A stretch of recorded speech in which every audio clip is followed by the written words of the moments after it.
In the name of Allah, the most gracious, the most merciful, to whom we all have to turn back. Honorable listeners and respectable audience, you know that we have started a series of linguistics. I told you that linguistics is the scientific study of language. In linguistics, we started the chapter that is semantics. Semantics is the scientific and philosophical study of meaning. That how meaning is constructed, communicated, and interpreted. Listeners and audience, if you remember, day before yesterday we commenced the topic, and that was semantic relation. I told you that semantic relation is also known as lexical relation or sense relation. So in this topic, I shared two main types of them, like synonyms. What is synonym? Synonym is actually the two words when they are having same meaning with each other, or two words with the same meanings, they are called synonyms. And then yesterday I told you about antonyms, that antonyms are two words with their opposite meanings.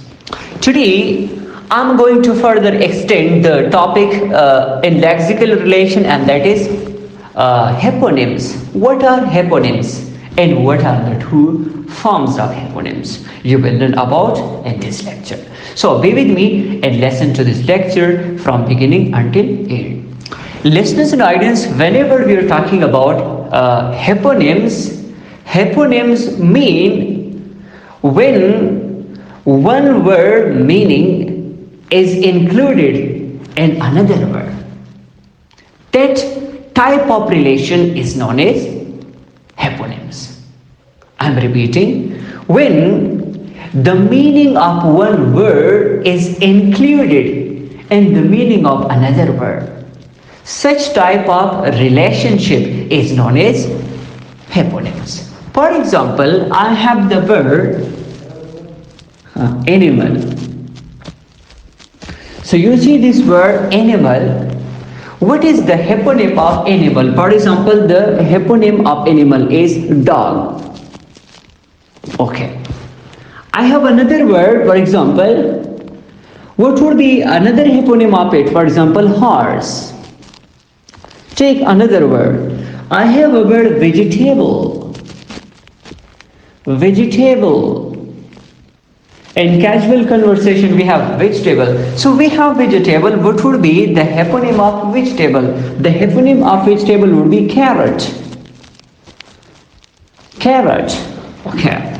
For example, I have, if I say, I have plant.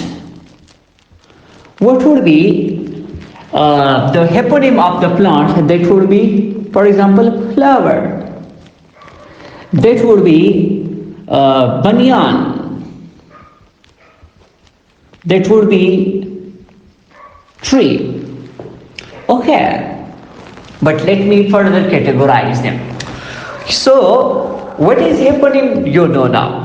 When one word is included in another word, or when the meaning of one word is included in the meaning of another word, such type of relation is known as hyponyms. As I told you that the hyponym of animal is dog, the hyponym of animal is horse, the hyponym of vegetable is carrot, the hyponym of for example plant is flower. Now you see, and these examples, one is superordinate form and another is subtype form. So one is a high category, high levels. When we say superordinate, it means high level. So one is high level and another is lower level. One is superordinate, another is subordinate.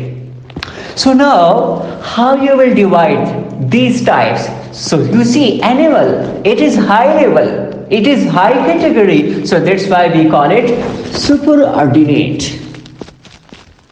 Superordinate. This animal is called superordinate, and this dog, which is subcategory or subordinate, lower level. So this is actually what? The subordinate form. And same is the case, you see vegetable. Vegetable is what? That is superordinate form. That is the high level, and this is the subtype. So that's why it is which term? Subordinate form. Same is the case plant in flower. That is superordinate and this is subordinate. Same is the case, for example, we have tree and we have banyan. So the hyponym of tree is banyan. Banyan is what? Banyan is a kind of tree. And so tree is the superordinate form while banyan is the subordinate form. Now, listeners and audience, whenever we are having two words and these two words, if such two words have the same category, the same sharing, so then we call them co-hyponyms. So now you also know this one form is superordinate form, another form is subordinate form, and another one is co-hyponyms. What are co-hyponyms? Co-hyponyms mean when two words, they are from the same category, they are from the same form. I think it will not clear until unless I provide one example. For example, as I say, we have a horse and we also have dog. Okay? Here I have a word animal. For example, if I say, what is the hyponym of horse? Animal. What is the hyponyms of dog? Animal. So, animal, horse is also animal and dog is also animal. So, these two words, they are, what is dog? Dog is subordinate form. Horse is also subordinate form. And animal is what? Animal is superordinate form. But these two words, they are sharing the same category, the same level. This is also subordinate form, this is also subordinate form. So when two words, they are sharing the same superordinate form, the same subordinate forms, so that's why we call them co-hyponyms.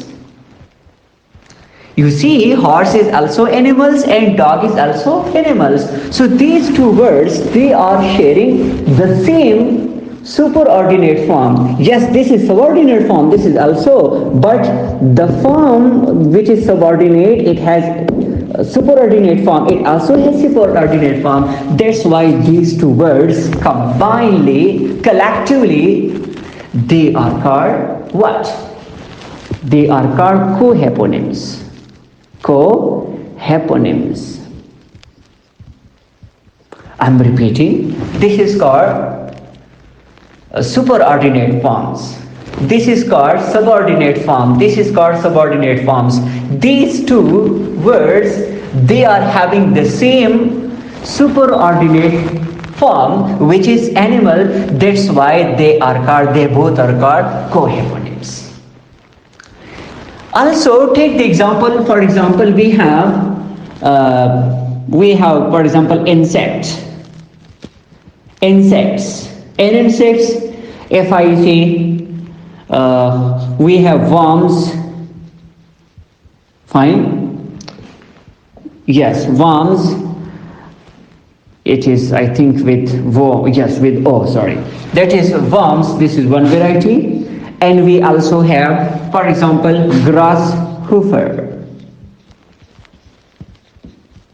Grasshopper. So worm is also insect, grasshopper is also insect. Yes, even the spider. So it's not necessary two or more words. So these three words, they are having the same superordinate form, which is insect. That's why they are the co-hyponyms. Hope that this topic is clear to you.